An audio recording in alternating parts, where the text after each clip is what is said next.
What's up guys, welcome to chapter 11 of the VesperArcade Super Street Fighter 4 tutorial. In this final tutorial, I'm going to explain hitboxes and frame data. We're going deep into the engine to find out how everything works and how we can use it to our advantage. Let's begin with hitboxes. Now we can't see hitboxes normally in the game. You can check out the link in my description for links to download the hitbox videos yourself, like the ones you see right here. So what are hitboxes? Basically, they're invisible boxes that surround parts of your character's body that tells us if an attack registers or not.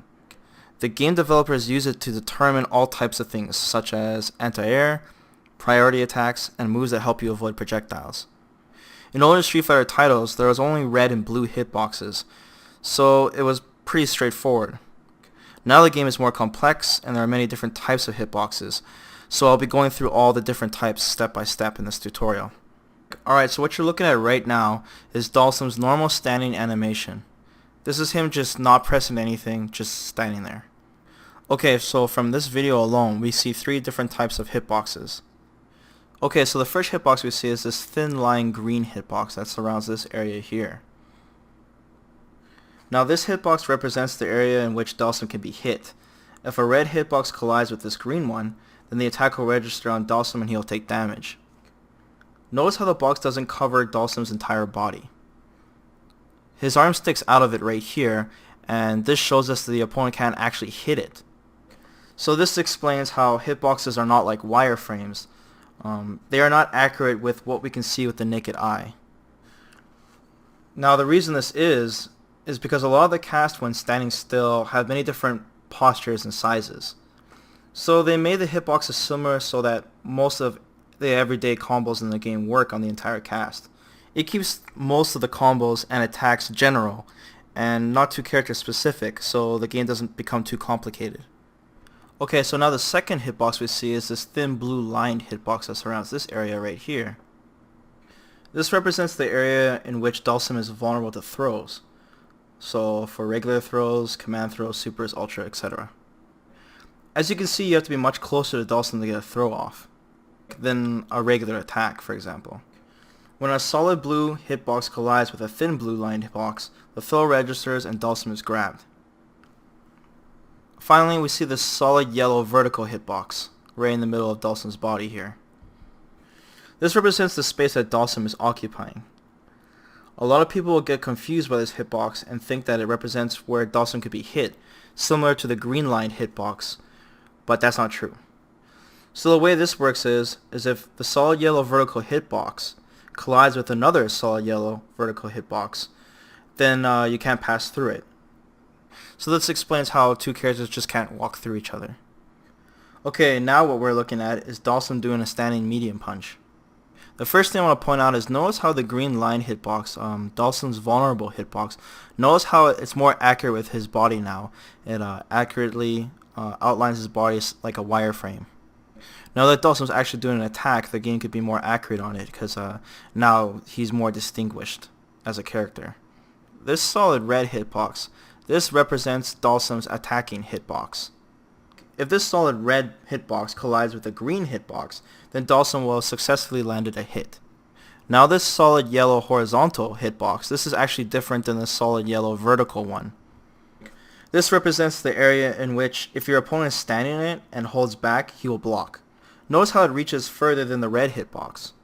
So that means the opponent can actually go into block animation outside the range of Dhalsim's arm. If you still don't understand what I mean, if you're the opponent and you were standing outside this yellow horizontal hitbox and held back, you would simply walk backwards. But if you were standing right here inside of it and you were holding back, you go into a blocking animation. One more small thing I want to point out in this video. This is a small example of a low priority anti-air attack. If the opponent jumped in on Dhalsim and Dhalsim chose to do this move, this standing medium punch, as a response for the anti-air, he would get beat rather easily. This is because the vulnerable hitbox is way higher up than his red one. The opponent would strike an attack without coming close to getting hit himself. This is just a small example on how this video immediately tells me that this move cannot be used effectively as an anti-air. Because look how high that vulnerable hitbox is. The opponent won't even come close to the red one. He'll just hit Dhalsim before the attack even registers. Okay, now I want to show you guys how priority is determined in Street Fighter. What we're looking at right now is Dhalsim's back hard kick command normal. This is a notorious anti-air in Street Fighter, and from this video we can clearly see why that is.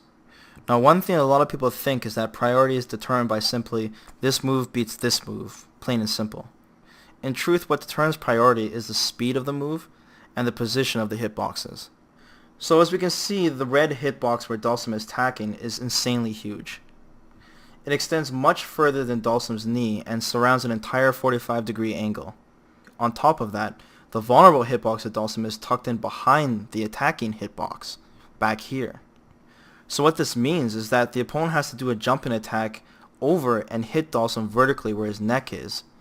And very few jumping attacks have an attack that hit that kind of angle. So when the developers made this attack, they obviously wanted to be a very high priority over air attacks. So what they did is made a huge attacking hitbox and make the vulnerable hitboxes in safe locations. The move also comes out quite fast, which adds to their priority because the hitboxes appear faster and fully extend. So as a result, we have a very, very efficient anti-air attack. Alright, this is another example of a high priority attack. We are looking at the third frame of Akuma's hard punch version of his uppercut special attack. Now what we notice here is that Akuma's vulnerable hitbox is gone, the thin line green box. And his attacking hitbox is quite low to the ground. So at this point, we already know that uppercut will always win simply because Akuma is invincible right now. So it has nothing to do with the vulnerable hitbox being in a safe location, it's just that they're literally not there. Now further through the animation of Akuma's uppercut, the vulnerable hitboxes reappear, and now Akuma's priority is a lot lower. The range on his attacking hitbox is a lot greater, but still the chances of him increased on trading because the vulnerable hitboxes are now overlapped on his fist here.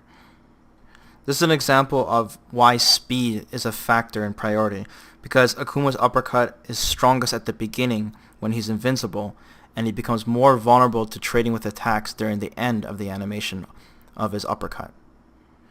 Now we're looking at a very interesting move right now, Dhalsim's Yoga Tower special move. Okay, so using all the information we've learned from hitboxes, we can find out a lot about this move. First thing we notice is there is absolutely no vulnerable hitbox on the lower half of Dhalsim's body. So this tells us that Dhalsim is invincible from the waist down. The second thing we notice is there's no blue hitbox, which tells us that Dhalsim cannot be thrown at all. So this would be a great move to bait people from trying to throw you when they're getting up off the ground and you're standing right next to them and you just do it. Finally, we see that the solid yellow vertical hitbox is only on the top portion, which tells us that not only is Dhalsim invincible in the lower part, but he actually doesn't exist at all. So that means physical special attacks like Honda's headbutt or Blanca's roll attack will travel right through Dhalsim since those attacks are physical. They'll just go right through him because he's no longer occupying space in this area. What we're looking at now is Ibuki's hard kick version of her command dash special move. This is done by core circle forward hard kick. Now we see Ibuki has no solid yellow hitbox. This means that when Ibuki does this command dash, she'll pass right through the opponent. However, her green vulnerable hitboxes and blue hitboxes remain still. This tells us that even though Ibuki can pass through people, and she doesn't occupy space, she can still be hit during any time of the animation of this move. This also shows us that she is vulnerable to throws as well. Okay, now this is a funny one. We're looking at Akuma's teleport special. As you can see, there's absolutely no hitboxes present at all. This tells us a bunch of things. During Akuma's teleport, you basically cannot be hit, you cannot be thrown, and you do not occupy space, so you just pass right through people. Alright, now I'm going to show a projectile attack. We're looking at Dhalsim's light punch version of his Yoga Flame special move. Now, we notice that the projectile hitbox is green. The reason why this is green instead of red is because there are certain attacks in the game that are invulnerable to projectile attacks only. So this is just a way to distinguish regular attacks from projectile attacks. Also notice how the solid yellow horizontal box stretches out much further for projectile attacks. So this means that the opponent is put into blocking animation much sooner before the projectile attack even comes near him, if he's holding back. Now here's an example of an attack that is invulnerable to projectile special moves. We're looking at Ibuki's EX Neckbreaker special attack. Okay, so this red line hitbox represents her vulnerable hitbox, just like a normal green line hitbox does. However, it also represents that it's invulnerable to projectile attacks, so they'll pass right through her during this animation. This is Zangief's light punch version of his pile driver special move. This extremely huge blue hitbox represents the range on his throw. So if this solid blue hitbox collides with the opponent's thin lined blue hitbox, then the throw will connect and immediately go into animation. Remember, there's the difference between the thin blue lined hitbox and the green vulnerable hitbox. This is also regardless on how far away from the opponent it may seem. Also keep in mind that the blue vulnerable hitbox is a lot further into the body than a normal green line box to compensate from being thrown from so far away. Okay, what you guys are looking at right now is Ibuki's Raida special move. Okay, a lot of people think that this is a command grab, when it actually isn't, and this proves it. As you can see, her attacking hitbox is not blue, it's red, which means it's just a normal attack. However, what throws people off is the fact that after she hits you with this attack, she goes into a grabbing animation and tosses you away. Another thing is that if the hitbox is red, it could also mean that it can be blocked as well, because a blue hitbox is a throw and you can't block throws. So this can be a good thing or a bad thing, and I'll show you an example of how it's a good thing. Alright, so what we're looking at here, this is Dhalsim's standing hard punch attack. Okay, notice how his vulnerable hitbox stretches out further than he's actually attacking. If Zangief tried to do his pile driver on this, he wouldn't be able to grab Dhalsim because his thin blue line hitbox is way back here. But if Ibuki did her Raida, which looks like a command grab, has the animation of it, but it's actually just an attack, she can hit the vulnerable hitbox because it's extending right outside of his limbs. So the result would be Ibuki grabbing Dhalsim literally across the entire screen when he does his standing fierce punch. So this is an example how an attack could be more effective than a grab. Alright, so let's take these frame data videos to the test and prove that they're correct. We're going to try to grab Dhalsim's limbs with Zangief's pile driver special move, and then we're going to try Ibuki's right after. So from what the videos have taught us is that Zangief won't be able to, but Ibuki can.